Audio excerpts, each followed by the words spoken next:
Ikiwa tutamsaidia mtu kukaa kutoka kitandani hadi kwenye kiti, kwanza tunahitaji kuhakikisha kuwa tumejiandaa vizuri.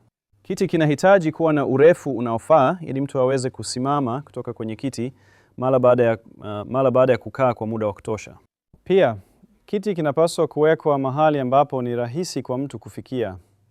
Mara nyingi, hiyo ni upande ambao haujaathirika. Huu ni upande wenye nguvu wa Bill. Tunahamia kuelekea upande wake wenye nguvu ili kuingia kwenye kiti. Ni muhimu kwamba Bill apate usawa wake, na nitamsaidia kufanya hivyo, kisha achukue hatua chache kuingia katika nafasi ya kukaa kwenye kiti. Kwa hivyo tutapitia hilo.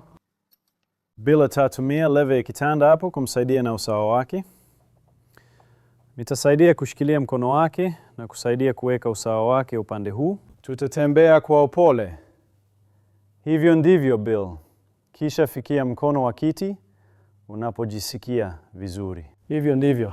Sasa hakikisha unatembea kwa mzunguko vizuri. Kisha shuka kwa upole kwenye kiti. Kazi nzuri. Sasa Bill akiwa kwenye kiti, tunataka kuhakikisha kwamba mikono na kiwiliwili chake vimeungwa mkono vizuri. Kwa hivyo tunaweka mto chini ya mkono wake ulioathirika na kuufunga kando ya mwili wake. Wakati mwingine unaweza kuhitaji miwili hapo kupata nafasi inayofaa. Kisha mwingine upande wa pili na labda mmoja nyuma ya mabega na kichwa kumfanya awe na raha.